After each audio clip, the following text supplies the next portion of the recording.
with a pinch of salt, because some of you might well be more qualified than I am to kind of talk about this sort of stuff. But yeah, hopefully you can get something from it. So yeah, I'm going to be breaking down a couple of tracks. I'm going to be kind of going over like my workflow, I suppose.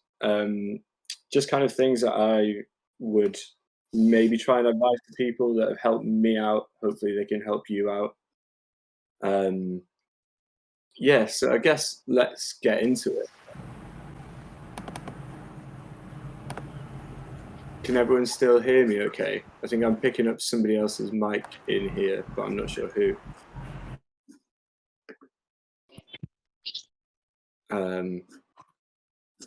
But yeah, all right, let's just go for it. The first kind of thing that I wanted to talk about as part of my workflow is like my empty projects. Like I use Live 11. I'm sure a lot of people do anyway. So hopefully some of you will be familiar with like this setup. I've kind of modified it so that when I open a new project, this is what I get. And these are just the things that I generally tend to use on a lot of tracks. Not always in the same particular way, but it's kind of a good jumping off point for me because I know that I'm probably going to use most of these things. So the first track is just a drum rack with each channel. So it's just like the first 16 that you kind of get to on your keyboard or whatever. And inside them, there's an EQ and a utility on all of them. Just because I figure I'm going to be EQing it and probably playing with the gains and stuff anyway. So they're just on there to save me some time, basically. A big part of my thing is that I like to be able to do things quite quickly. So a lot of this is just to save time. Hang on, so you guys should be able to hear something now. Another thing that I have is like, I use pretty much the same kick on every track. And I tend to just kind of adjust these parameters in different ways. So let me know in the chat if you can hear that. Just check the chat quickly. Can everyone hear that kick? Just checking in. Sweet. All right, everyone can hear. Cool. So yeah, this is not a particularly interesting kick, particularly if you take all the effects off it. It's really like it just doesn't do a lot, but I kind of like that because it means I can shape it pretty much to how I want. Like that's quite like throaty, I guess. And then if I like just turn this decay up, I've got something a bit more boomy or just something even throatier.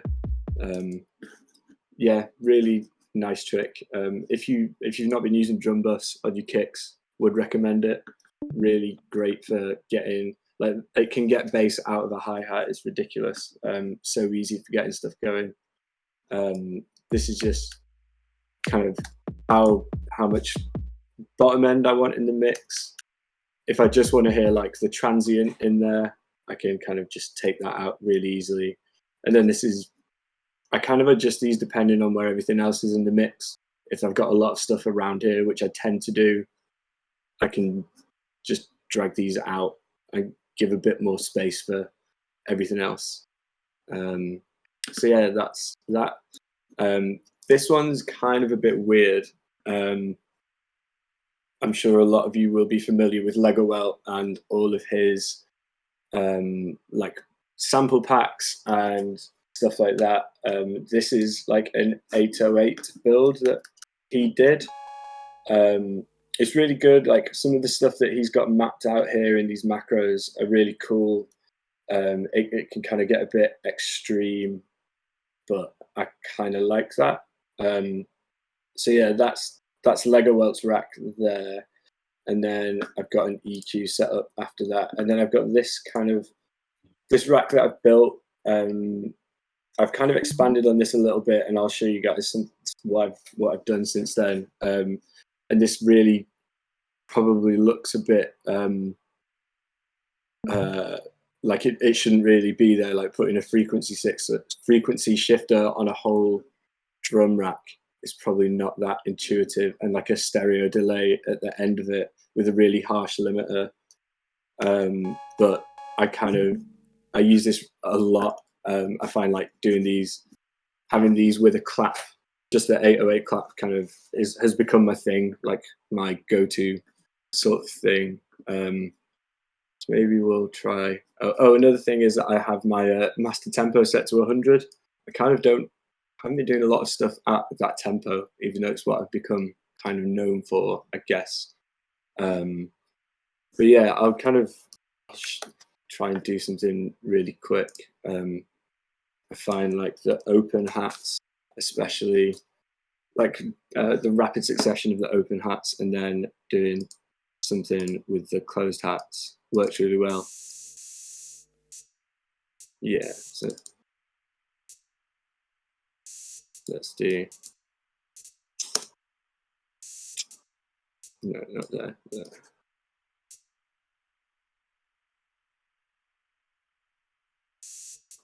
And then where's the clap?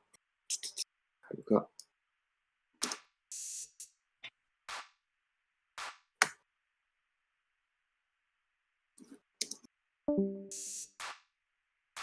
so that sounds kind of harsh at the moment.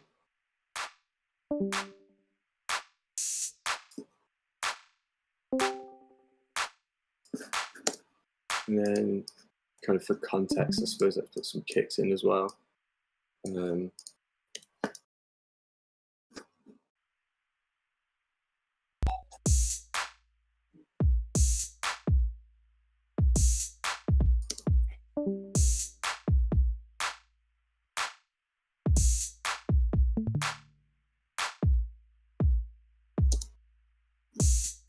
Yeah, like that's quite simple, I guess, but it kind of shows that's the sort of like aesthetics that I'm using at the moment, and it's why I have them like preloaded on there. I know it's not particularly interesting, but just for context, I thought I might as well show you.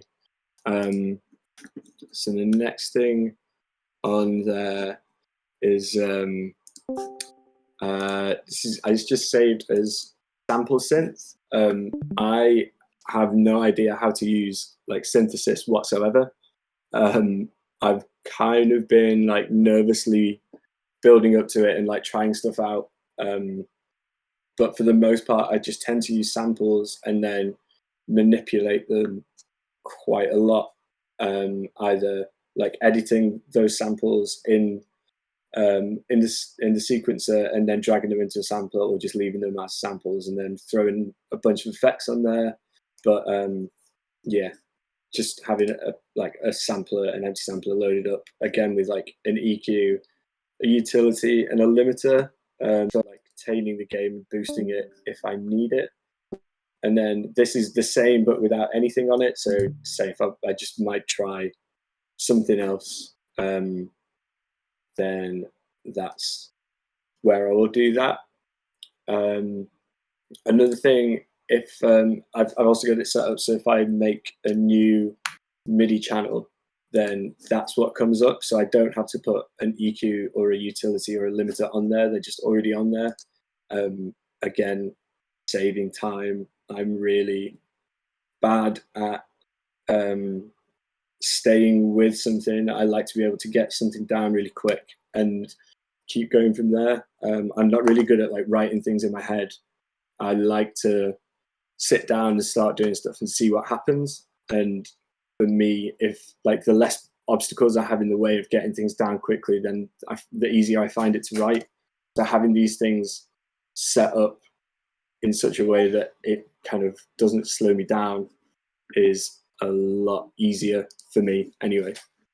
So next thing is not necessarily like an instrument or anything in particular. I've got like my audio preferences are a little bit different because I'm doing the stream, so they're a little bit a little bit different to how I would usually set things up. But I have in like the audio MIDI setup, I've got a preference of like internal routing. So if I play something in my browser, like if I'm just on YouTube and I hear something and I think, oh, that'd be a cool sample, then I can quickly route that like through the computer back into itself and into Ableton without having to like go to YouTube to MP3 and downloading it and then loading it in. I can just kind of play it and it'll record into itself. So I have these set up to do that. Again, just speeding things up. And then this is the same, but kind of just blank audio channels with the same tools, like same effects on the end of it. But that's just for like if I already have a sample, say on my computer, I can just load it into there and then start working from that.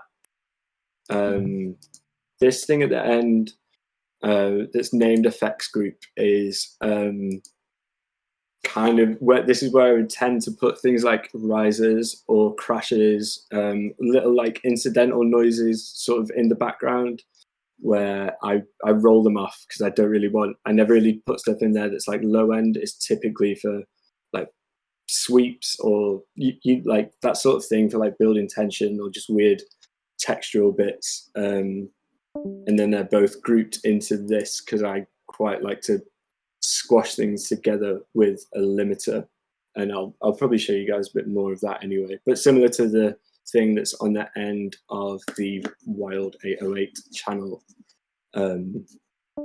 Like yeah, really stuffing things through a limiter I find works really well for gluing stuff together. If you kind of put two things through one group and then squash, it works really well. In the sends, I've got something that is kind of like an adjustment from a preset I've been using since I was on Live 9, like 5 or 6 years ago. It just kind of works for me. Typically, the only thing I'll adjust is the decay time, or maybe I'll put an EQ on the end of it if it just needs really cleaning up. And I know Ableton reverbs aren't the best, but I just kind of know what this one does, and it's kind of become a bit of a staple in what I do. Just going to check the chat. If anyone's got any questions, yeah, please fire up. Oh yeah, just see someone commenting about the YouTube thing. Yeah, so handy. It's not even like, I think you need to download the Soundflower app, it was kind of open source, and the guy who started working on it stopped developing it, but there is a clean build that you can run on anything up to Big Sur, I believe. I could be wrong, but it's pretty easy to find. Would recommend it. Yeah, really handy for not having to rip stuff and save files and all that sort of shit. Okay, so yeah, that's like my reverb send. The delay, I quite like to use Valhalla. This is a free plugin. Like Valhalla have got 3 different plugins for free out of their extensive works. I'm not really that technically minded, and it's only recently that I started to use more plugins and like Max for Live really tentatively. I typically just use anything, like I prefer to use Ableton stuff. It's less CPU intensive, and I know what I'm getting, even if it's not the best, but I quite like being technically limited, I suppose. Yeah, like being able to do a lot with not a lot of stuff, I hope you will find is like the premise of this kind of whole thing. So yeah, Valhalla, free, easy to download, easy to use. It's just a frequency shifting echo, so you can have things like shift up in pitch as they delay. I'm trying to think of a track that makes use of that really well. Loafer's Roughage is really good for that. Like this kind of a distorted sine wave that seems to shift like up and up and up as it delays. Also a really good tune if you haven't heard it. The last thing that I use, this is the kind of a recent thing. It's a Waves plugin, and it's from their like guitar series. These are meant to like emulate stomp boxes for guitars, and this is the easiest way I found to get a spring reverb. There are some that are built in Max for Live that you can get for free, but I found this one's really easy to use. Try and show you what that's like if I play that kick through that. Yeah, just like big dubby. It goes a bit wild, so I've had to like roll off that bottom end. So if I take that off, yeah, it kind of does the damage. I mean, that might be a thing, and I probably have rolled that off in the past. But typically, I would just use it like this. And then the final send is just another like the same way that I have blank audio channels where they just load with these on them.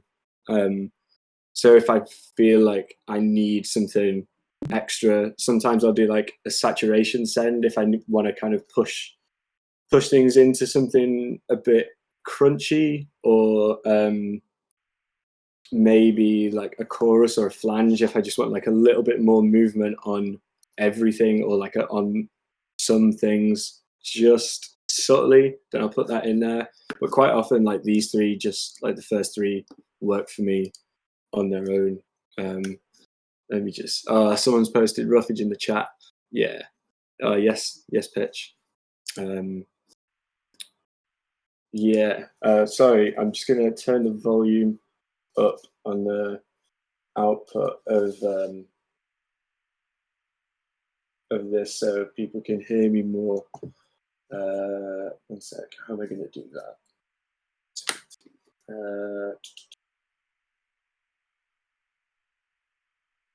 Right. Okay, let me just play that kick drum. People can tell me if it's louder going through the stream. How's that sounding for people? Still good? Sweet. All right then.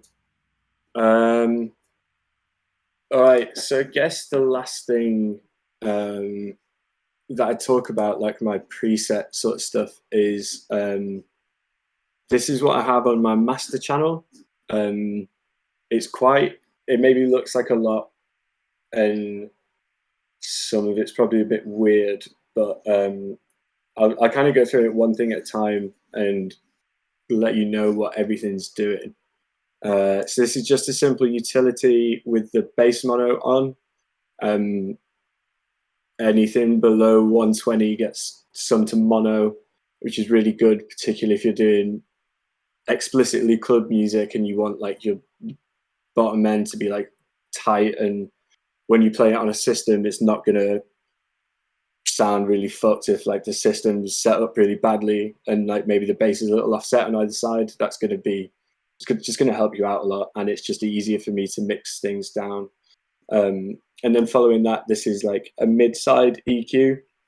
If you aren't familiar with mid-side EQing, it's really helpful. Can help you clean up your mix. It's basically the same as the utility, except you can manipulate the frequencies a little bit more on the side or in the middle. So anything that you want kind of down the middle, you adjust here, and anything that you want at the side, you adjust there. So that's things in the stereo field. Say if you wanted, like there's just something really harsh happening, like up here in the high end, you can just dip that down and it'll dip it down.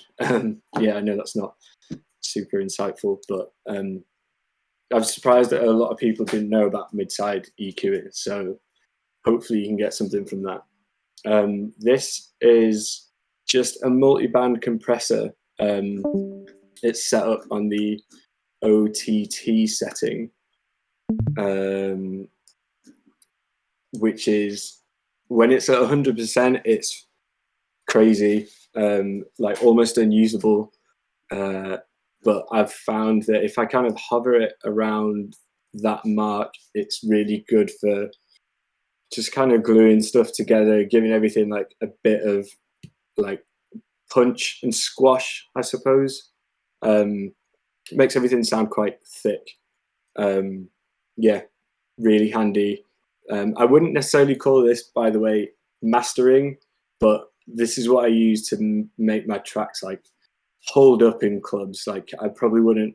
I have put some things out just doing this, but I wouldn't put out something that wasn't like a Bandcamp release or something this way, because it's not mastered. It's just these will work in a club, and that I can say for sure because I've done it a lot.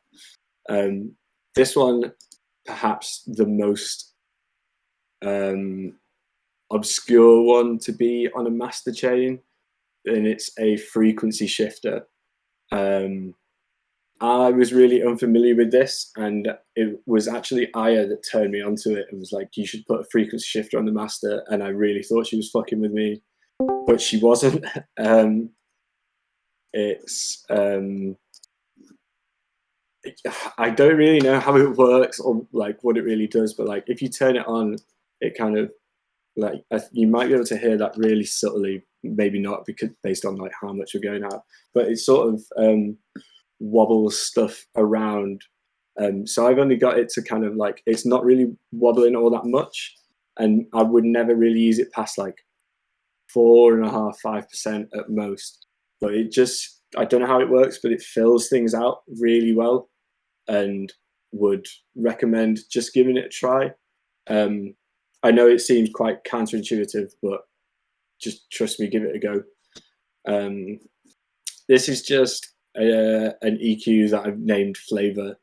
That's just for like a master EQ for kind of adjusting the overall sort of sound. Once things have gone through here, that's kind of like this. I suppose this end of stuff is like the first stage of sort of mix. And then this is sort of balancing it out again, and then this end, which is called the squish end of it, is just a limiter and a utility. I don't really like to fuck around with the gain on the limiter. Instead of doing the gain before the ceiling, I find that squashing down the ceiling and then compensating with the gain by the amount that I've kind of pulled it down gives me a better result. And that might just be like a placebo thing, but that's how I do stuff. So again, give it a try. It could work for you as well. Yeah.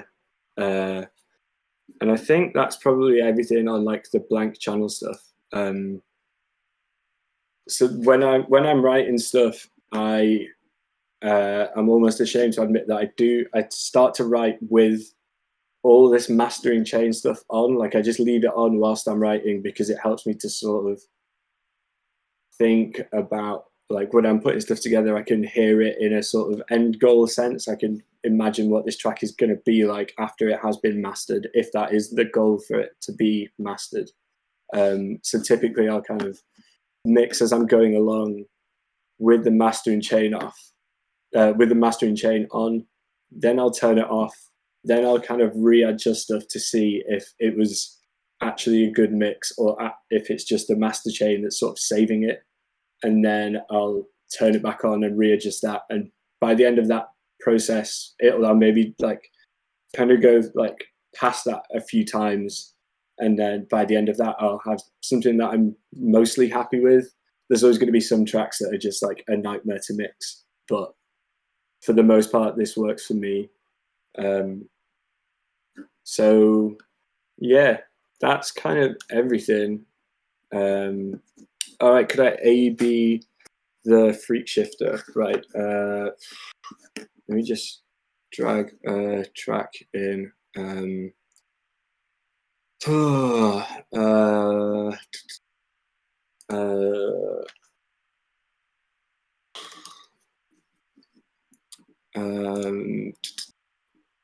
Trying to find something. Oh yeah, this will work. Let's do backs. I'll unwarp that, and I'll turn off everything apart from the frequency shifter, so you can kind of hear just that. This might be a bit loud. Okay, like surely everyone knows that. And then,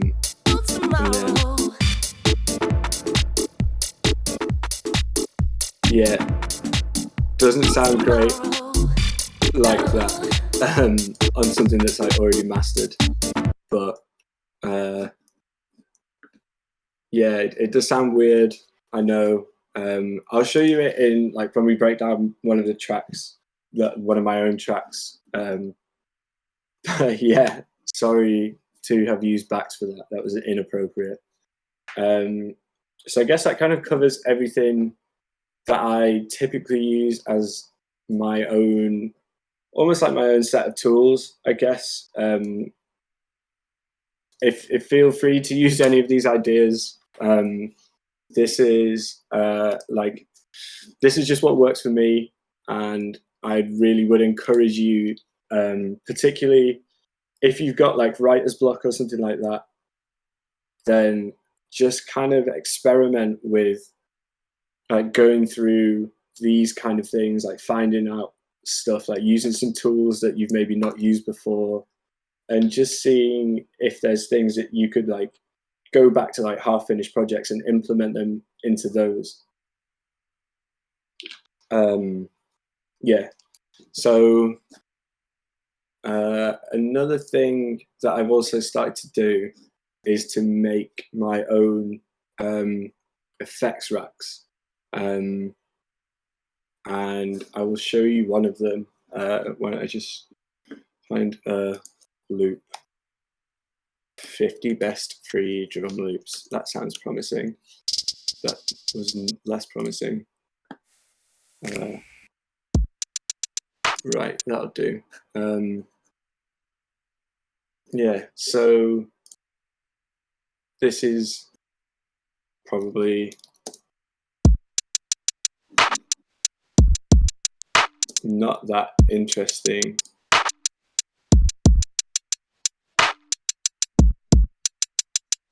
But so I've made this effect rack.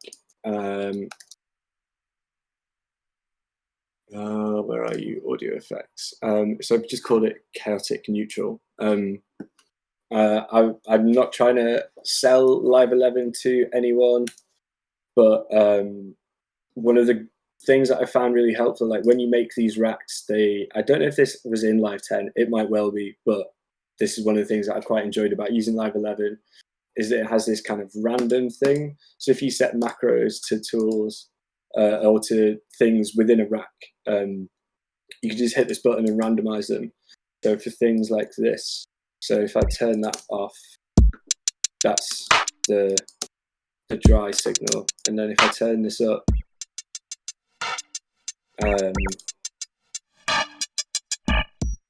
so these are all kind of doing slightly different things.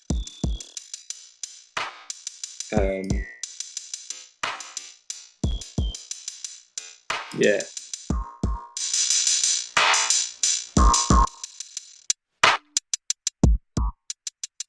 So setting up those sorts of things, again, is a really great way of like speeding up your workflow.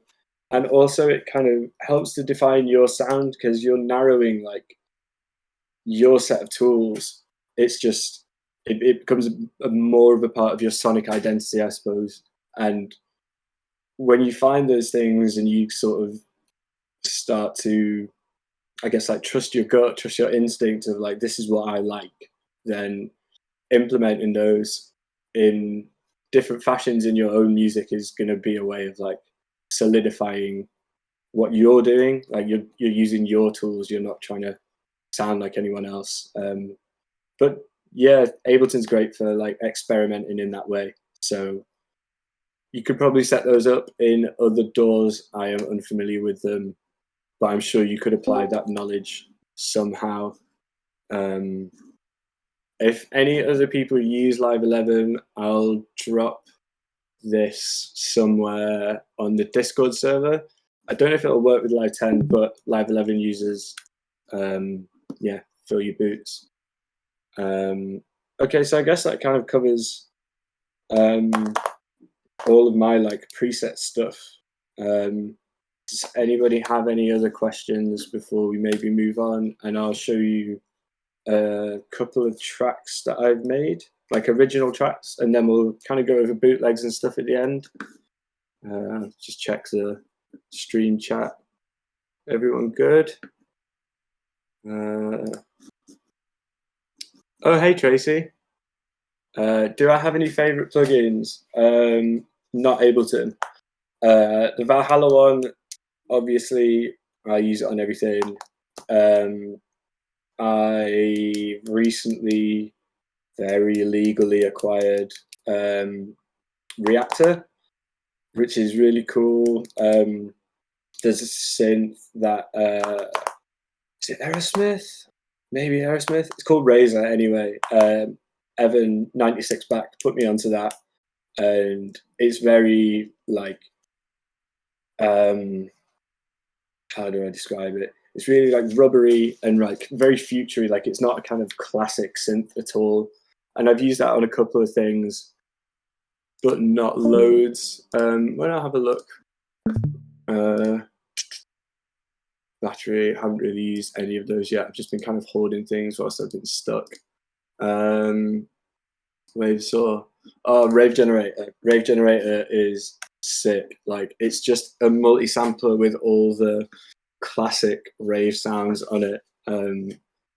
Like loads of hoovers and like hardcore stabs. If you're trying to do anything retro, or even just like reference things that are retro in the sense that they're not like explicitly new, then yeah, Rave Generator is great. I think I've used it on one track that is coming out at some point, and it's the same stab from Robbie Tronco, Runway as a House. Like, yeah, really, really good. Yeah, just a great little multi-sampler, but not necessarily like a particular, like if you just had those samples, that would also be, it would be my favorite bank samples. Yeah, none of this stuff I've really got around to using yet. So yeah, just Ableton stuff. I mean, you can do a lot. I think like the next track that I'm going to show you is probably a good example of showing you how you don't need like you don't necessarily need plugins to do a lot. Also, I don't use any hardware.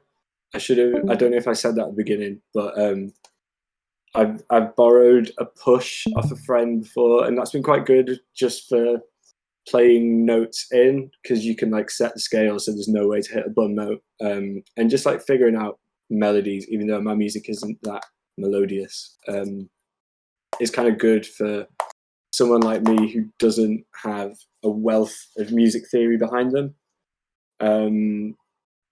But other than that, I'm entirely just using a mouse and a keyboard and Ableton and the things that come with that. So I hope maybe that could vindicate some of you in some way. Yeah, don't feel like you have to spend money on mad gear, or like there's nothing that you can't get off Pirate Bay or learn on YouTube that you would be better off spending like $3,000 on eBay for. Like there's no need whatsoever. If you can afford to buy that stuff and that's your thing, fine. Like I'm not knocking it, but I don't think you need it at all to kind of to get there. Someone's saying Serum. Yeah, I've heard good things about Serum, but again, like I have no idea how to use synths really, so most of my stuff is just samples really heavily manipulated, and that works for me.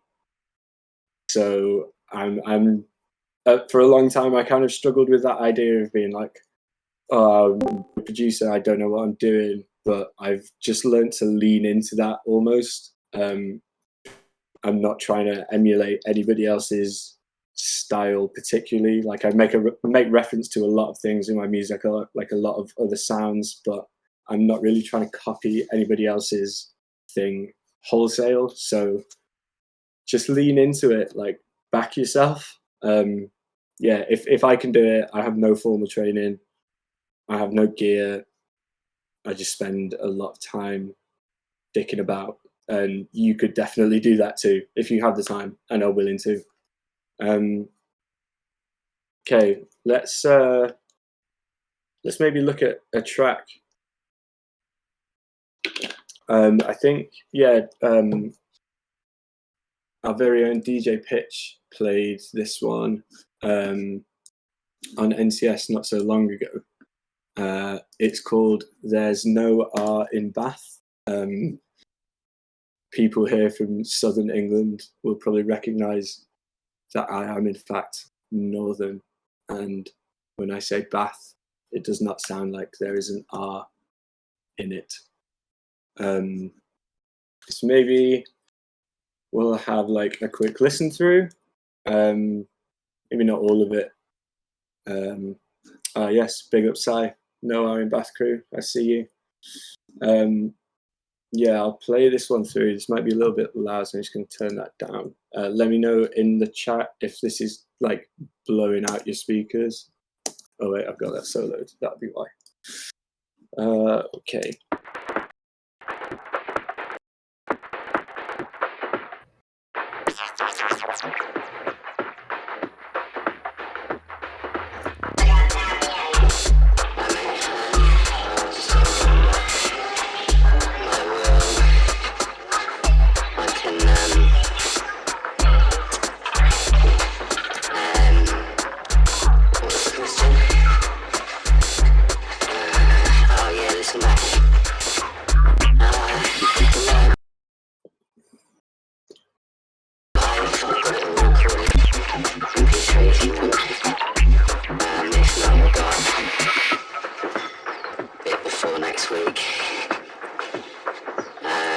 I'm going past Henzo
Yeah, I'll stop that there.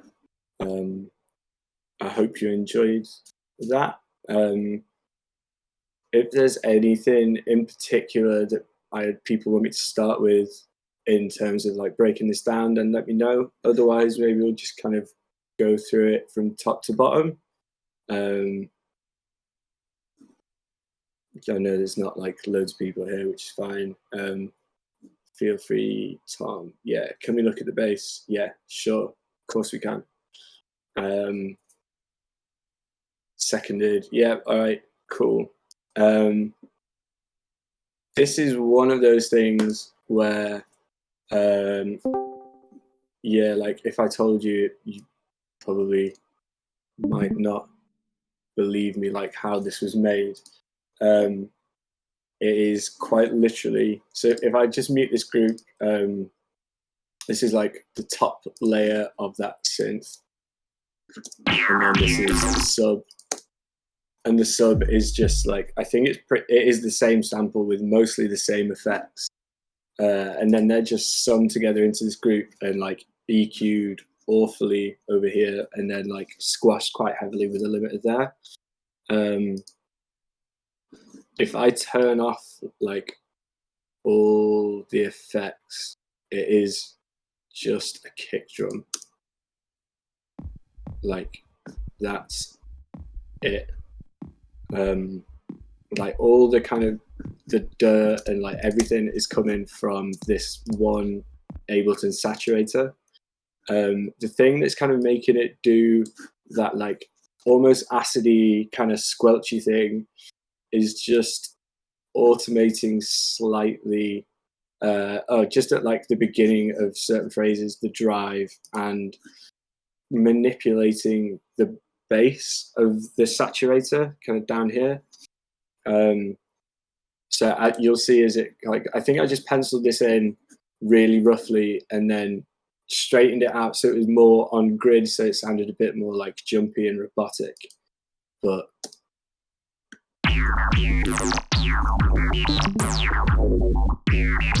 and it's just one note. I think when I kind of started this, I was going for more of like a dancehall-y thing.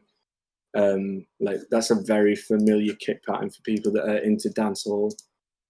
Like, yeah, really straightforward, kind of triplet-y with the like missing the third of the triplets. And then yeah, that all that grouped together kind of gets that. So what's the chat saying? Let's do that. Yeah, because yeah, it's kind of that like fold back kind of thing.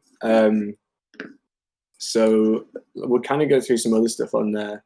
There's an LFO with a random filter, like the filter shape is the random, and it's set to 1/16 notes. So that's sort of rhythmically going crazy. Like I've got no control over where that filter moves. So that's, yeah, that's kind of doing that. This frequency shifter, again, like just really small. It's probably another placebo thing. This adjusts at some point and does something cool, but I can't remember what.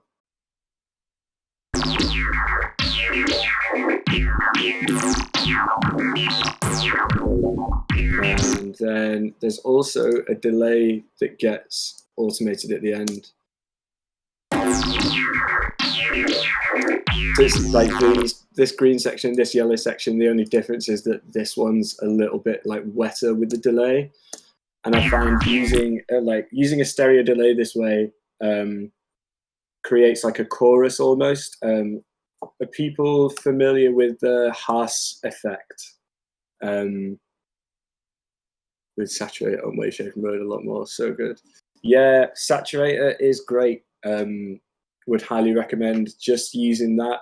Like anything that's kind of basically a sine wave, putting a saturator on it can get you anything from like drill 808s to this kind of mad squelchy whatever this kind of thing is.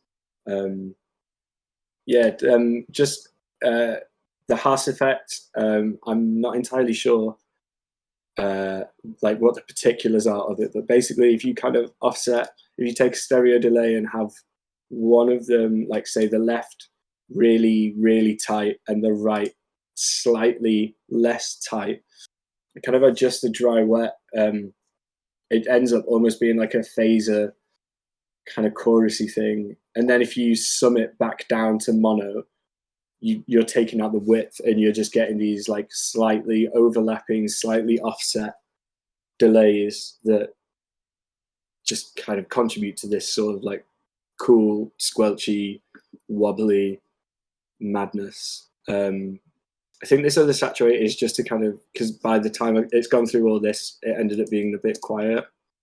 It's just to bring it back up. Using a drive in a saturator over using, say, the gain in a utility is a good way of like adding character when you're building stuff up. Yeah, if you're trying to get it a bit louder, then do that. If you want a bit more like, yeah, grit or whatever you want to call it. These are just, so in this section at the beginning, I think these are on, or maybe it's just this one, or maybe it's never on. No, it must be on at some point. Anyway. So this is like, yeah, a sine wobble. Yeah, a sine wave, LFO. And I think it goes through, yeah, so at this point in the intro, it goes through that Valhalla. So I'll show you what that sounds like with the wobble as well. Kind of just tails off. Yeah, sounds quite like dubby. I'm really into dubby, like scientist kind of stuff. If you aren't familiar with Scientist, would recommend checking out Scientist as well. Yeah, really, really good. That probably about covers the bass, which admittedly is like the most interesting part of that tune. Let's see what else there is.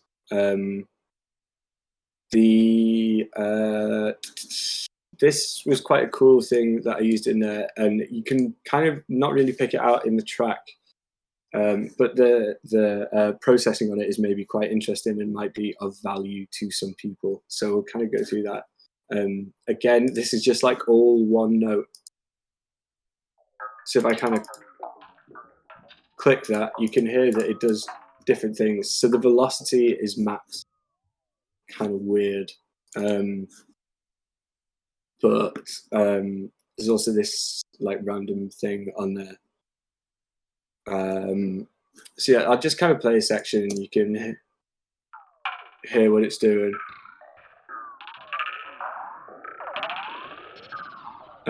This is a auto pan,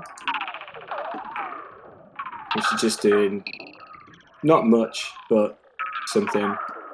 The main kind of interesting parts of that, if I take out the delays, you can almost like hear the rhythm a bit more, but automating these parameters like not, so they're not synced to the grid, they're just loose on time.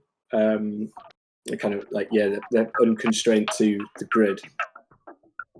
And these automate, and the dry wet and the feedback, which again kind of contributes to that like dubby, kind of a bit dub siren-y almost. And then there's just another delay as well, kind of doing a similar thing, that the time's not changing.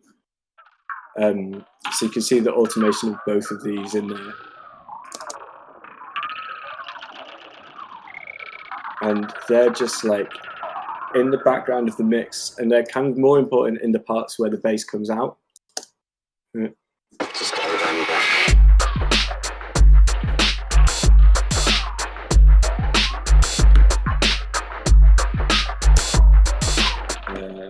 Frequency shifter, there it is. If I turn that off, what does that sound like?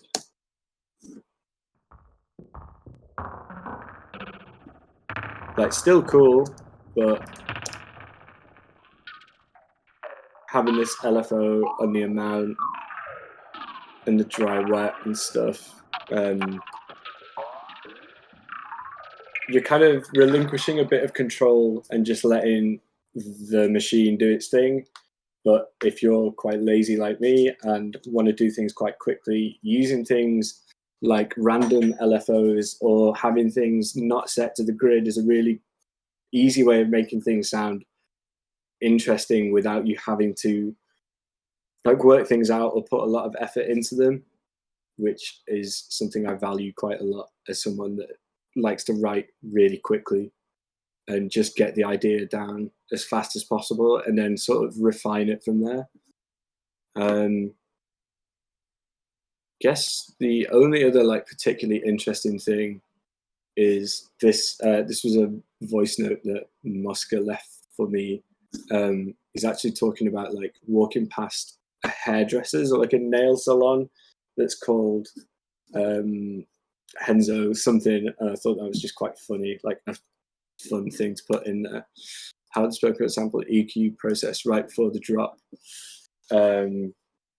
Right, so let's solo that out.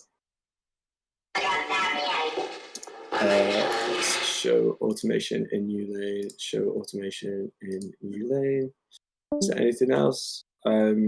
Yes, it's just a delay that's kind of been automated. I don't know if I have the original sample anymore because I made this on another computer, which I've kind of had a bit of problem with like locating files on recently. So if I turn, let's just turn like everything off. I believe what I've done with this is it was kind of like stretched out and then formant shifted and then moved back, so it sounds like it's at like a normal speed, but the voice becomes quite I guess quite like robotic. I'll turn that send off as well. What are people saying? Yeah, so let's just play that. Hi mate, I've just got to run, but I can,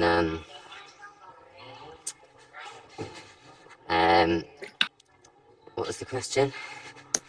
Yeah, in a way, I'm not really using that part of it as an integral part of the track. Like, I don't really want you to know what that's saying. But yeah, when you kind of layer it underneath all of this,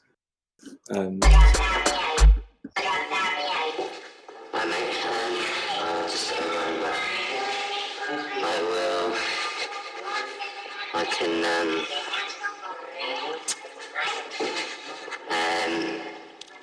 what was the question? Oh yeah, listen back. No, but I've got it all recorded. I'll send you over there. MP3 if you want. If you know about it before next week. I'm going past Henzo. yeah,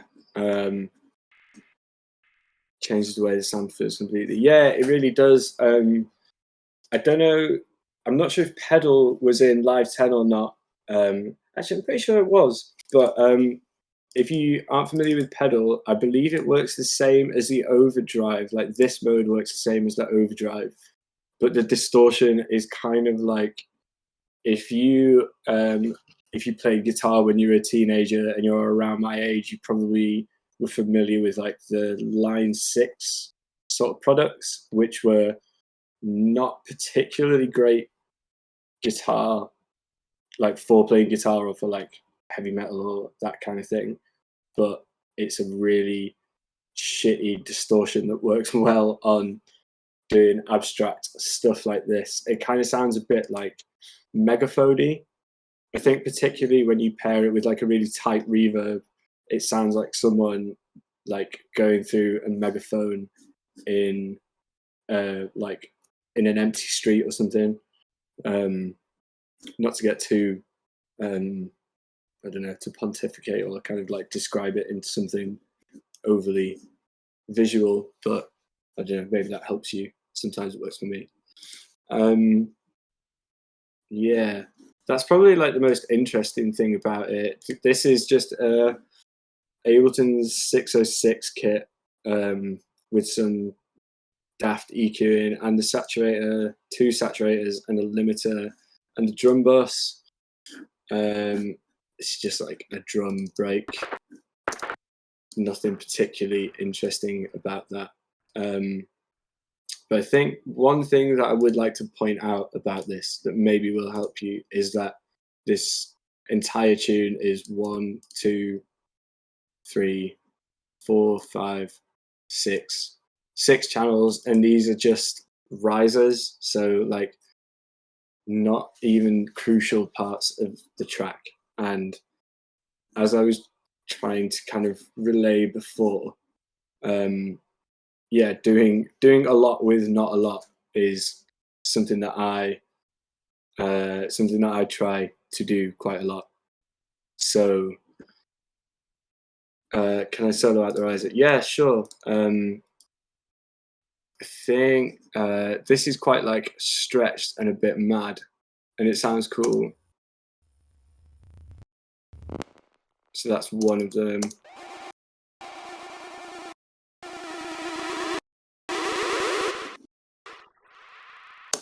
That one is quite cool. Again, just a delay on the. It's not really doing much, but it is going through the Valhalla delay. Really cool, and through like a really short reverb, like 932 milliseconds. And then it's kind of layered up with this one because of the way the structure works. Like if I just play from here, so this point here is the end of the phrase in like the end of the 16 bar structure, but instead of coming back in on the one, it comes back in like the bar after. So this builds up into the end of the structure, and then this kind of falls behind it.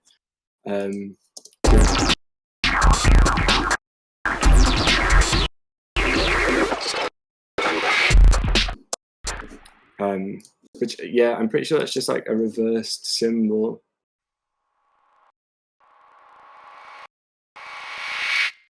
Yeah, pretty cheesy, but I mean, I suppose it's a classic for a reason. I think I could maybe work out what this is if I stretch it out and solo that and drag that down. What are we working with here? Yeah, texture mode. I'm pretty sure that's from like a sample pack of dub sirens that I have somewhere. Yeah, stretching things out using the texture mode. Could you type the name of that delay? Yeah, it's Valhalla Freak. Is it Freak Echo or Freak Shift? Let me have a check. Freak Echo. Yeah, that Valhalla delay is like one of their free ones. Super easy to use, really intuitive. Works on pretty much everything. Would recommend getting straight on that. And I think they have a couple of others as well. I know Io is particularly fond of those, and I think BFTT is as well. So if you want to sound like those guys, I'm just kidding. It's going to take a bit more than a delay, but it's cool and it's free, so why not? Is there any other parts of this that people would like me to go over? I know like the bass line and the vocals are kind of the most interesting thing. So if people are happy to move on, then I am also just want to make sure nobody feels like they're being snubbed out or whatever. Doesn't look like anyone's after anything else, so cool. The next track that I'm going to show you is it's not finished. Just to preface this, no, don't save. It's called State of Airways. Please load. Cool. Yeah. This one is maybe a little bit more involved. Kind of a lot more going on here. But again, using like mostly the things that I had set up in my like in my initial project, like I was showing you, like my presets, so that's like the drums channel. I've renamed these so that I can like dissect them better with you guys. But yeah, the 808 with the dumb stuff at the end, pretty much the same mastering setup. Oh, that's got listen to on it, but I don't need that. So I'll play this one out. This one's maybe a little bit more, if you're familiar with what I do, then perhaps maybe a sound that you're less familiar with me making. I know people mostly know me for like 100 BPM sort of stuff, but I do other stuff. So yeah, I'll just let you guys listen to this.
I'm gonna pause this. It seems like people are enjoying this one, so I'm gonna like wheel this up for what it's worth. I'm also going to smoke, so if anybody wants to have a quick break, then feel free, and I'll catch you back here in like 5 minutes or so, I guess.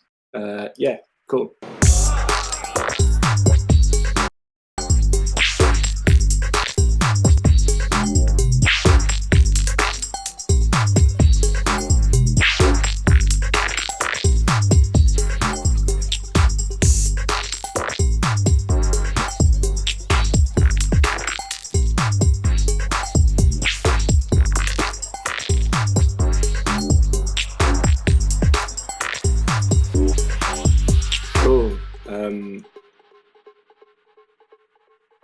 Sweet. Okay, is there anything about that track that people want to kind of go over first? There's probably a few, like quite a lot going on there, so it might be hard to pick anything in particular out. But I'm happy to kind of start with whatever people want to go over first, or I can just go over it in order, however you guys want to work best. I'll wait for the big up Tom. Nice one, mate. See if anybody says anything, and if not, I'm just gonna dissect it one element at a time. The main hooky parts first. Not sure if I heard it right because of the chopping, but the rhythm changed at bar 65. Okay, yes, bar 65.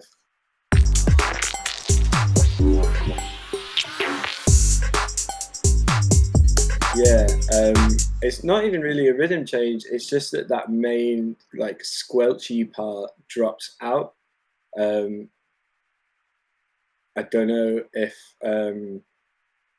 if you guys maybe want to talk about arrangement for a little bit, if that would help any of you out in particular. Arrangement is something that I used to struggle with quite a lot, but I've actually kind of got all right with recently and could maybe impart some knowledge to you if that would be of interest. See what the chat's saying. This has become quite interactive. Thank you for bearing with, and love people's energy at the moment. Sweet. Okay, a few people saying yeah, so let's talk about that. So something that really helped me with arrangement was I went to a talk. It was for the when Live 10 was being released, me and Aya and Ans and a few other people, Afrodeutsch was there, I believe. So we went there and we got given this book that was made by the guy who wrote the manual for Ableton, and I can't remember his name for the life of me. But this book was it's divided up into 3 parts. Like the first third is about problems with starting music or like starting to write a song, and the middle is problems that you might encounter in the middle of writing a song, and then the last part is about finishing music. And one of the things that it talks about is like arrangement. And with dance music, I feel like one of the things I used to feel quite conflicted about was that the arrangement should be could perhaps be like complicated, because dance music is often arranged really simply. And now on reflection and after reading this book, thinking about arrangement for dance music, you're really kind of doing a disservice to DJs if you're like going kind of too far off the beaten track. So if you feel like stuff is not, if it's not complicated enough, really don't worry about that. Like, it is so fine for things to have a really simple arrangement. You're gonna kind of fare off a lot better, and more people are probably gonna play your stuff if it's easier to play. So don't get too hung up on that. Another thing that helped me quite a lot was to think, like, when I start writing stuff, this is something else that helps me write really quickly, particularly on stuff like this that's quite like straightforward. It's like, it's club ammo. It's like, without trying to like blow smoke up my own ass, like, it's a banger, and that's all it necessarily needs to do. So when you're starting to write something, you don't have to write it in a linear fashion. Like, you don't have to start with the intro and then build through and work it out kind of front to back. A good way to kind of do this is to just get a loop going and kind of build and build and build and build, and don't focus on the arrangement part of it so much, in that all you're doing is just like adding layers and adding little sounds and maybe changing bits slightly, just to kind of build up what is essentially like the most full part of the track. So say, like, if just looking at the project, like this bit here is like, that's the most full part of the track, kind of everything's going by this point. And like, there's something on every channel or in every group going on here. So if I like that's just the intro, or that's just the intro. So if I just take out like some of the layers, I'm basically left with like the intro.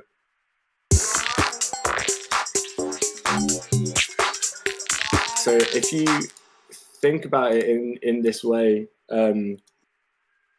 just building up the full part and then arranging it by taking things out and almost working backwards is a really effective way of getting ideas down quickly and not getting too hung up on the arrangement, because you're just working it out subtractively almost. You know where it's going to be. You've built up like the full part of the track, and all you're doing to get from the intro to that full part is taking certain elements out in a way that makes sense in terms of structure. So 16 bars of like nothing really, and then just adding in a shaker, and then yeah, that's like the only difference, apart from, oh yeah, there's some risers in there, and you don't really need much else aside from that.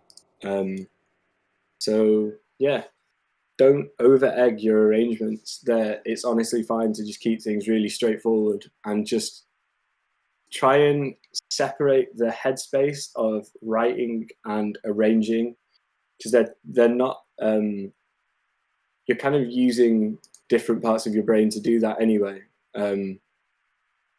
Arranging is much more of a logical facet of your brain, and writing is much more creative. So don't try and necessarily conflate the two. Like, it's fine to just build it up. Yeah, glow, exactly. Yeah, make 16 bars of like, this is where you want your track to end up when it's in full swing, and work backwards. Just take things out so that it builds into that, and that's a really, really simple way of doing that. And this tune probably embodies that the most. Yeah, don't worry about your arrangement. Write it and arrange it using the parts that you've already made, and then you can add in like little bells and whistles and like incidental things to kind of keep it moving, and automate things afterwards. Change them up slightly for like a bit of variation. Yeah, super easy.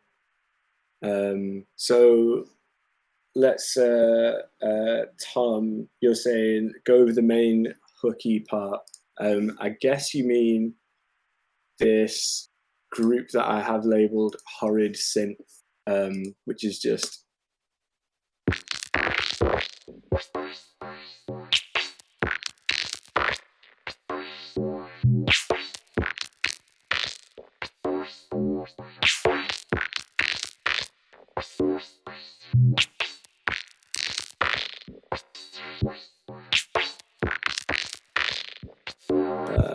what are people saying?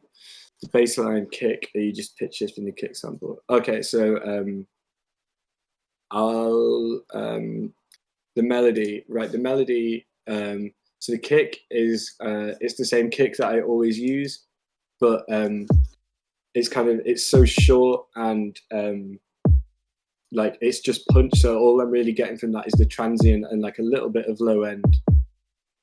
And I think it might be tuned in key, it might not, but it seems to work. But then the sub is like,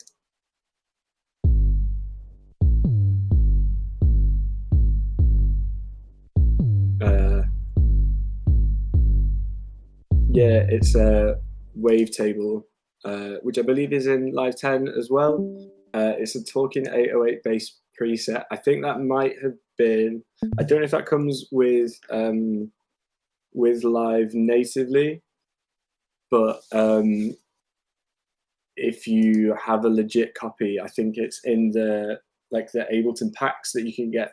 Some of them are for free, some of them you have to pay for, but I think it's like that, just some additional content that you can get through Ableton. And it's just presets for like the built-in instruments and effects.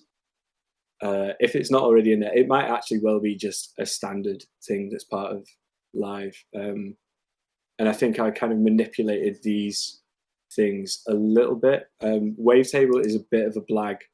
As someone that has said that like I have no real knowledge of how synthesizers work,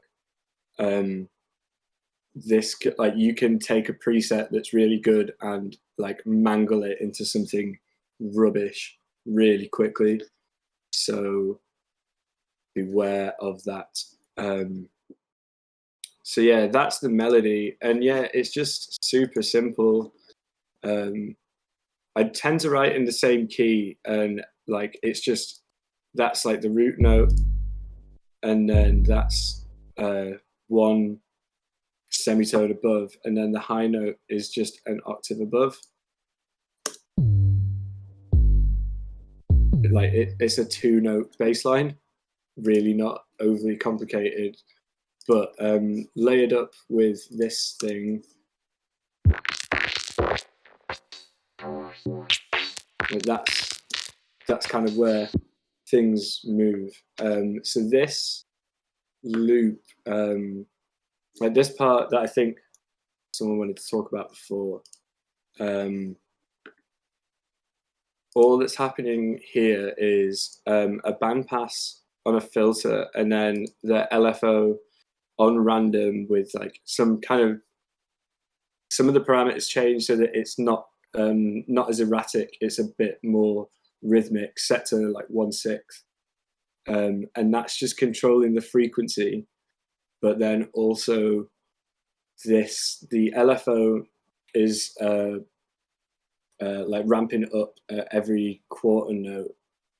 So it's hard to describe, but basically the automation that's happening here is happening alongside the automation here, which gives it that sort of, so there's like a 1/6 rhythm happening over a 1/4 rhythm.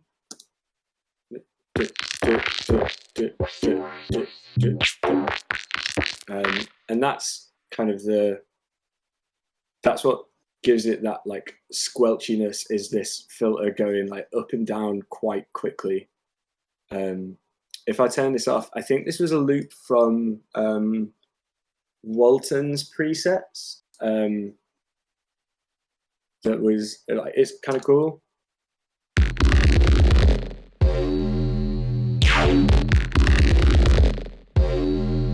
Kind of like grimy, very like UK bassy sort of thing. But yeah, with the filter on.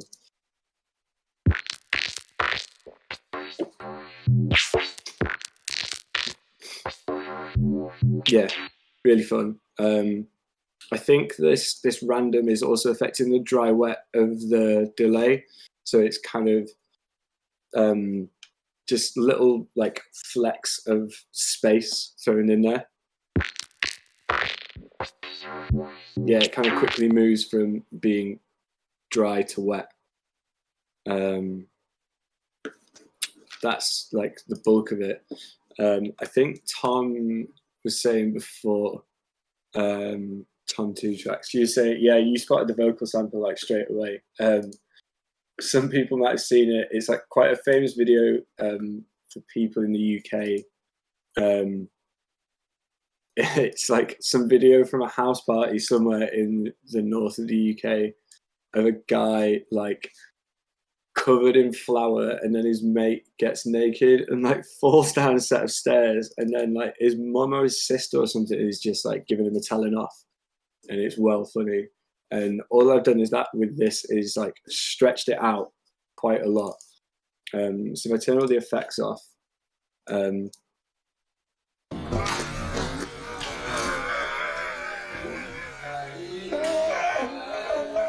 it's like super warped out, stretched. So if I unwarp that,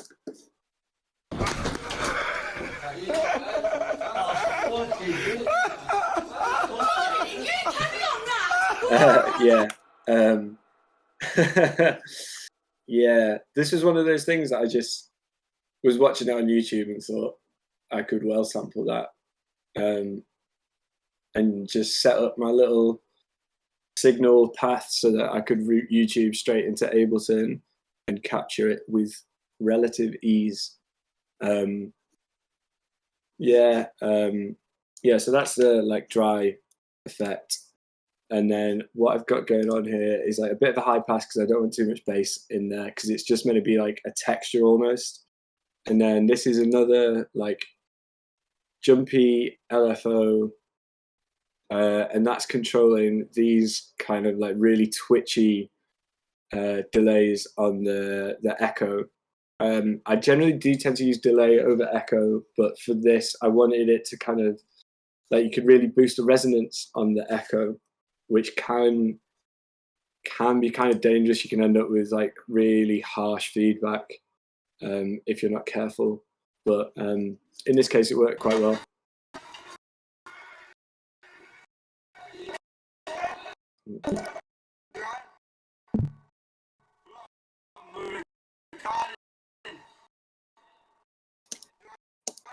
Yeah. Bye, Glo. Thanks for coming. Appreciate it. Yeah. And then after that is an auto pan. There's a really cool trick you can do with auto pan,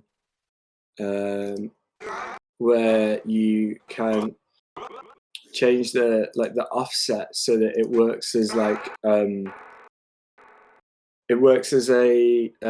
just like a volume filter. So it's not affecting left and right. It's just affecting. I think you just turn the phase to 360 and it just messes with the volume instead.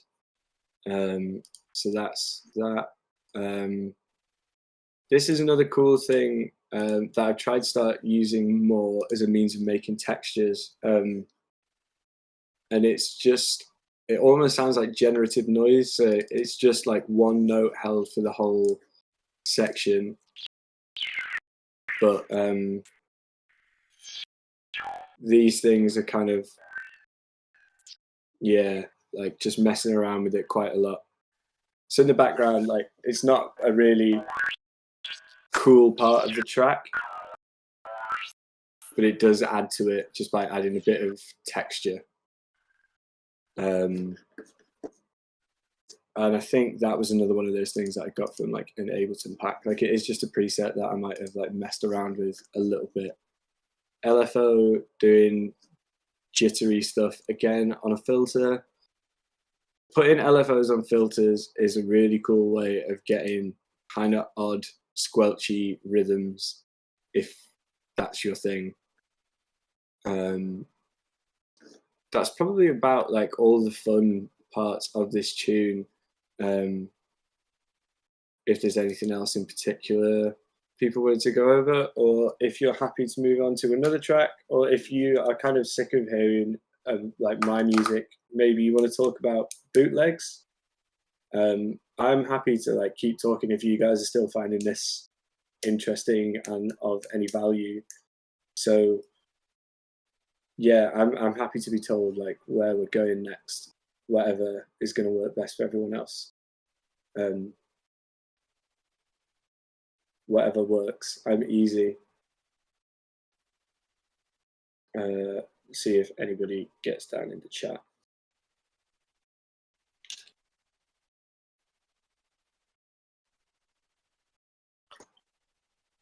Not like that, not like you, eh? That's actually on a computer that is completely dead. Actually, maybe let me have a look. Let me see if I do have it. I'm quite like ashamed of the production on that, to be honest.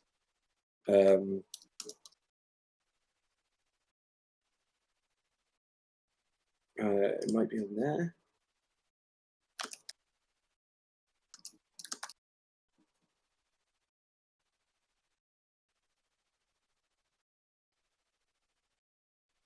I might have it, you know. Let me.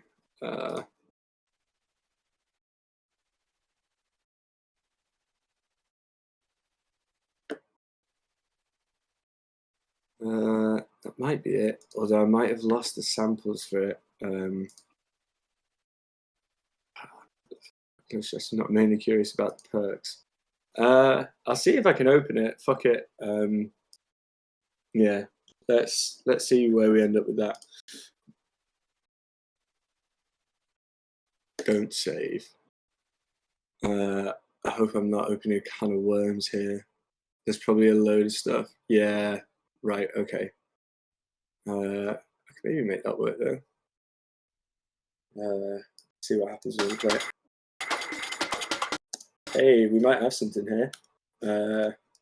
Yeah, do people want to get into that? Missing samples. Yeah, the vocal. Yeah, we're going to be missing the vocal. Actually, maybe I could find the vocal.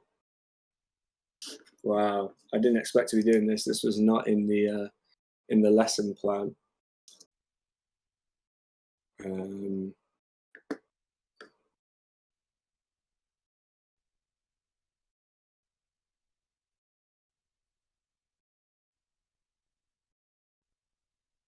Yeah, I don't think I can connect that, but I could show you the. Oh, is that it? Oh, that is it. To be fair. Fuck it. Yeah. Do you want to? I'll take you over the perks and that anyway. Nah, it's all good, man. Like, happy to help out. As long as people are still finding it interesting. When you say the perks, you mean like this bit here?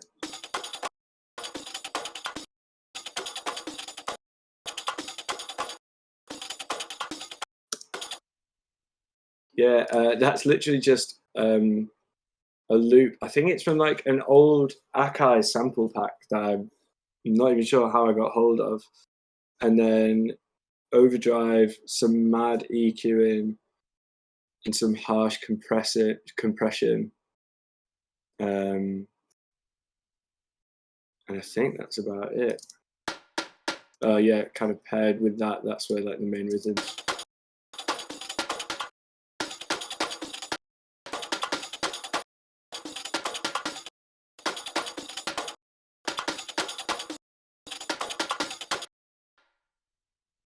Yeah, I'm sorry, that's really not that interesting. It is just a loop that I've chopped up. Um, yeah, it might well be from Lebanese. Actually, let me have a look. What would that be? Akai? What's that sample called? Track 89. Nah, oh wait, no, yeah, track 89. Yeah, there we go. Akai sampling library.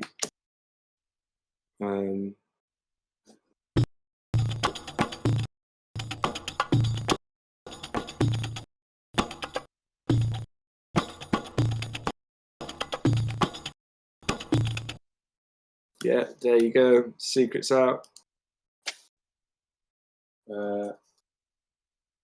Is that still working? Let me check this one too. Is that still coming through? It's coming through on my end. How's it for you guys?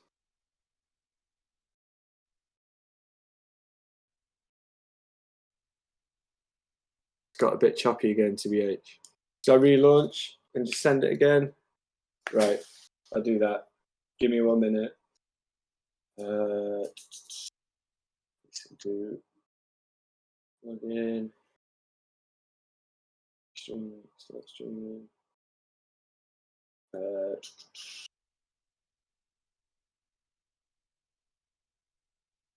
Right, I've just posted another link in the stream chat.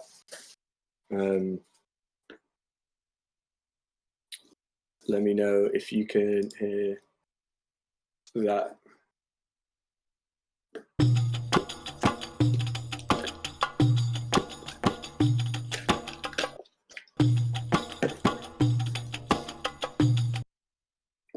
Sweet. All right then. Anything else that anybody wants to know in particular? I didn't realize that you guys would know specific tunes. So if there's any other stuff, maybe I could help you with. If not, then maybe we'll just talk about bootlegs. I'm aware that this has gone on for like quite a long time, and I know people have lives to live, and I certainly have a short attention span. So I could kind of talk a bit about bootlegs and maybe show you how I make bootlegs, if that would work for some people. I know it's not anything particularly groundbreaking, but it's something that I've maybe become a bit like known for. So I'm happy to go over my process and talk about like my ethos for it, I suppose, if that would be of interest to people. I'm really happy to just kind of be told what to do at this point. I feel like I've just talked quite a lot without much consideration. So see what the chat says.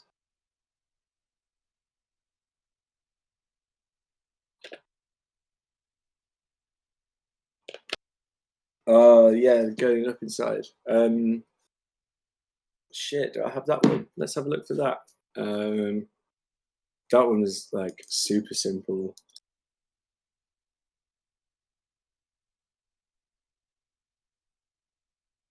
I think you might be in luck. Here we go. See if I've not lost everything. Some stuff's disconnected. I don't need that anyway.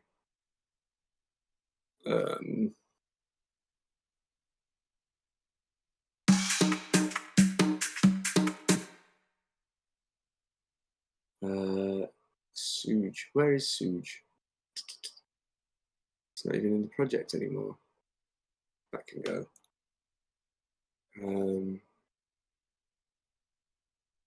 Yeah, that's one of the kicks. I can maybe try and help anyway. Take tracks shot. Oh, I can recognize like you're running with the punches flip. Right, okay. Yeah. Sorry, Tom. Yeah, it looks like some of the samples have become disconnected. This was made a couple of computers ago. So, yeah, I'm not sure I could give you a massive download on that. But just drums. I think I started off like, yeah, just kind of making like hard drummy, hard housey kind of thing.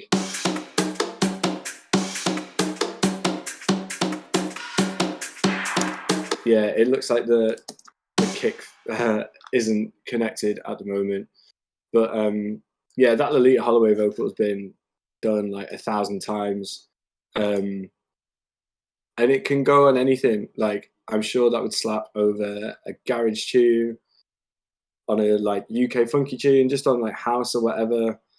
And that like the whoop sample, like this bit, is it that bit? Yeah, like classic. What's that tune? Armor Van Helden, Witch Doctor. Yeah, great track. Another one to check out if you're looking for recommendations of old music that does cool stuff. Yeah, right. Let's talk about the roll with the punches edit. I did prepare that one, and honestly, if any of you are like not, if I've not quite sold you on like doing a lot with not a lot, then this will hopefully be it. No, don't save. This is almost embarrassing. Like that's it. It is 2 channels. Yeah, it's quite incriminating, really, having put this out, and I know a lot of people like it, which I'm very grateful for. All it is on the repitch mode, just like I slowed it down to 104. This is what it ended up as.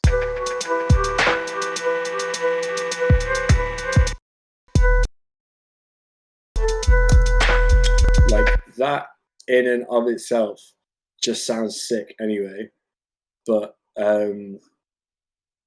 so yeah, let's talk about my ethos of bootlegs. One of the things I really like about bootlegs is that you can kind of translate something that people already know into something that's maybe more in your vernacular, or like is using your like into your style that maybe you're trying to push, or is just like you're making these references to things that have informed you and that you like, and you're just flipping them into your own, like it's your style, like you're taking that on board and just switching it. So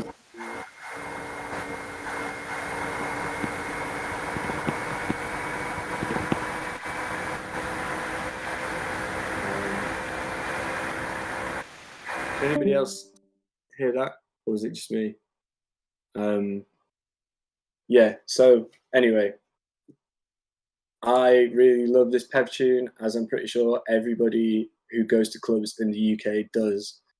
But I wanted to be able to play it in the sets where I was playing like slower tempo stuff. And a great way of doing that is like dancehall-y reggaeton sort of thing. So that was all I really needed, which is just a 909 kick, not even EQ'd, a rim shot, not even EQ'd, a hi-hat, not even EQ'd, and a snare, kind of like something kind of similar to like a classic reggaeton snare, EQ'd in like a similar way. And then not even any EQ on that channel There's a glue compressor on the roll with the punches for when the kick comes in, I believe. Yeah, just for below a certain point, and then that's EQ'd slightly. And then, yeah, just some stuff going on in the master that's not really like anything to write home about, but played all together, all 3 parts, 2 parts.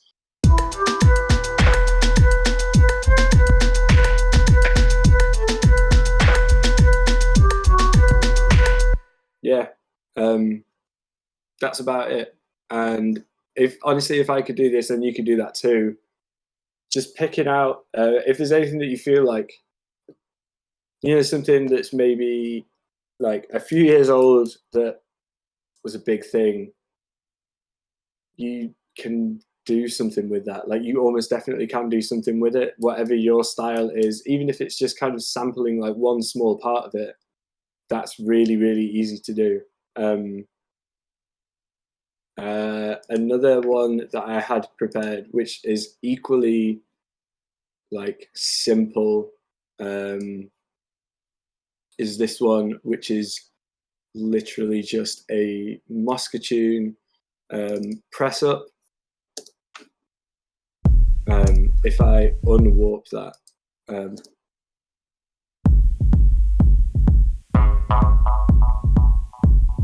let me sell it out, get into like the meat of it. Like, wicked, one of my favorite techno tunes. But yeah, warped like to. I kind of came across this because I just tried playing that tune really slow once in a club, and it kind of worked. But it was like when you pitch it down that far, you sort of lose a bit of top end. So if you have a Christina Aguilera a cappella,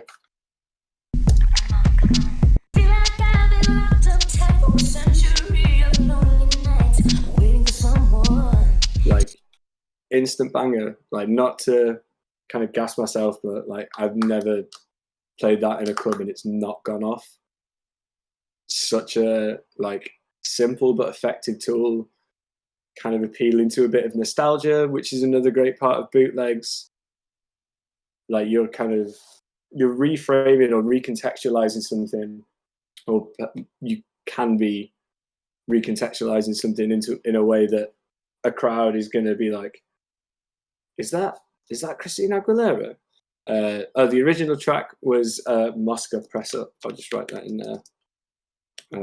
Mosca Press Up. It's from the 1,000 Years Wait EP from like 8 years ago or something. Really, really tough. Still holds up. Would recommend. But again, yeah, like 2 tracks. Some stuff on the vocal, and I don't think, nothing on the on that, and yeah, a utility on the master, just turn it down a little bit. I think it was Buck at one point has spoken about how like he used to put bootlegs together by just like on CDJs, he'd have like the instrumental and then have the a cappella and just record them both at the same time so that you wouldn't have to do it in a club. And that's a really good way of looking at it as well. Like you're just doing blends that you might do in a club, but kind of preparing them ahead of time. I know this isn't hugely important, but I'm hoping that it'll kind of inspire confidence people to just be like uninhibited. Is that the word I'm looking for? Just kind of do what you want to do, and like to a degree, just put it out there, because why not? Does anybody want to see the Peter Manafelt bootleg? That one seemed to have quite a good reception. But yeah, that one's maybe a bit more complex. So let's have a look at that one. very, yeah. Again, like taking another big tune that a lot of people already knew and going your own way with it. This is, yeah, 4 channels. And one of those is just this little part that's like, remember.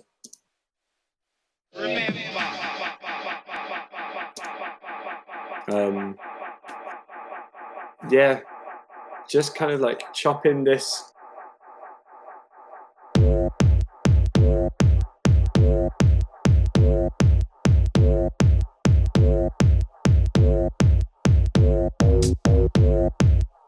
Just taking that like main warpy bit from it and putting that into more of a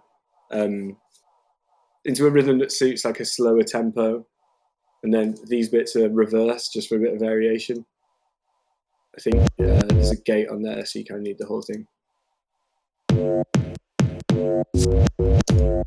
And then this part is just taking that like background screech thing that's in there.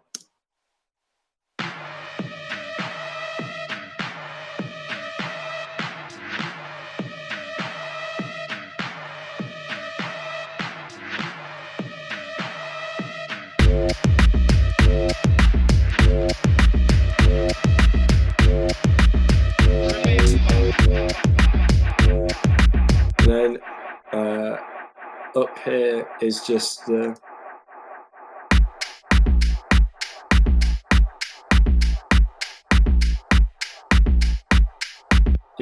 just super simple, really stripped back, really effective stuff. Bootlegs don't have to be like really intricate or in a way I think they're better when they're quite like on the nose, if that makes sense. Just you're being quite brazen, and I for one kind of applaud that. So I don't know, for what it's worth, for me saying like, yeah, go and get stuck in, just have fun with it. It's nothing that you can't really do. And in a way, maybe if you're just starting out producing as well, making edits was kind of how I got familiar with Ableton, because you don't have to worry so much about the writing side of it. Or like maybe most of the component parts of what you're going to do is already there, or like the ideas there. You're just like messing around with it and trying to turn it into something else. So yeah, take from that what you will. I don't know if I have any more bootlegs to show you. Yeah, I don't know. I don't know if people feel like they've probably had enough by now. It's been like an hour and a half. So if there's anything that anybody want to ask or anything, like I'm happy to answer any questions. Other than that, I think I'm probably happy to kind of like call it here if you guys are.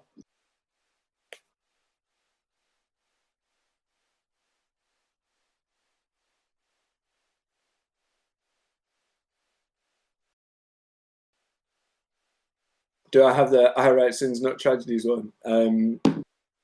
Shit, I might do. Yeah, let's have a look. Why not? What was that called?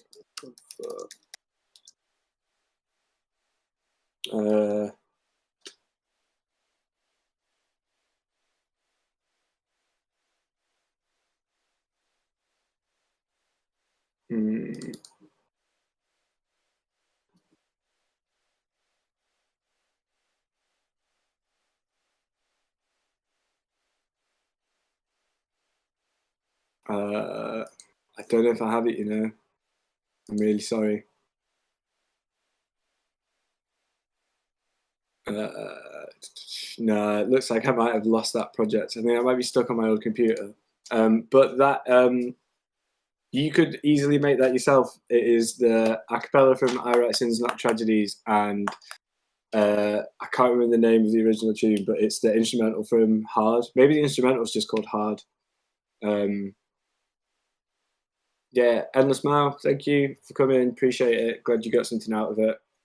Really, yeah, really glad. I was worried that this would be pointless. So as long as somebody got something, sick. Yes, easy curbs, no worries, man. Um, yeah, if anybody else has anything quick, let me know. Any recommendations for places to get good samples to work with? I've kind of been amassing samples for like quite a while. I'd imagine there's probably loads of good stuff like in here in the All Center Discord. But yeah, just kind of digging around. There's loads of good Facebook groups for it. I think there's one called GAMP, is it? Yeah, Group for Electronic Music Production. I remember finding a link in there that was like every drum machine ever made. I think this one, yeah, like so many drum machines. Weird places like SoulSeek that you may not have thought to search for samples. Also, if you use Reactor, I'm not saying you shouldn't buy it, but you can not buy it on SoulSeek. All your usual kind of not quite legal download sites. I don't know if we're allowed to kind of, yeah, back this, but you know, people will do what they're going to do anyway. So just snoop around. Like, there's loads of good blogs and stuff that's like bedroom producer stuff where you can find loads of things. Yeah, probably about the best thing for it. Yeah. Anything else? Or yeah, no worries, Tom. Thanks for coming, man. Appreciate it. Yeah, I guess we're probably going to wrap it up then, guys. Thank you so much for tuning in. I hope people managed to get something from it. So you're going to make sure to drop your PayPal. Well, I will do. That's very kind of you. There you go. If you feel like you'd like to make any contributions, appreciate it. But please do not feel obliged. I'm happy to have done this. Big thank you to the All Center crew for asking me to do this as well. I was kind of prang about it, but yeah, everyone's been really welcoming. I only actually joined the survey yesterday. Yeah, it's been really great. Hopefully they'll have me back if you feel like you want another one. But I don't know if this is getting archived or not, so maybe you can like listen back and all of that if you really want to. There we go. Yeah, it's been archived. Sweet.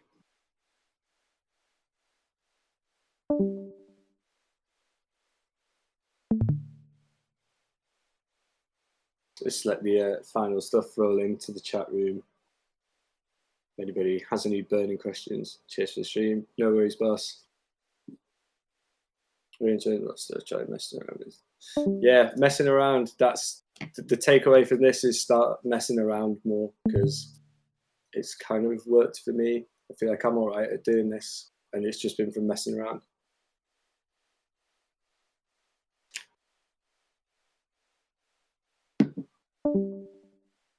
Cool. All right, guys. Well, in that case, I'm gonna dip. So, thank you very much. Enjoy the rest of your evening.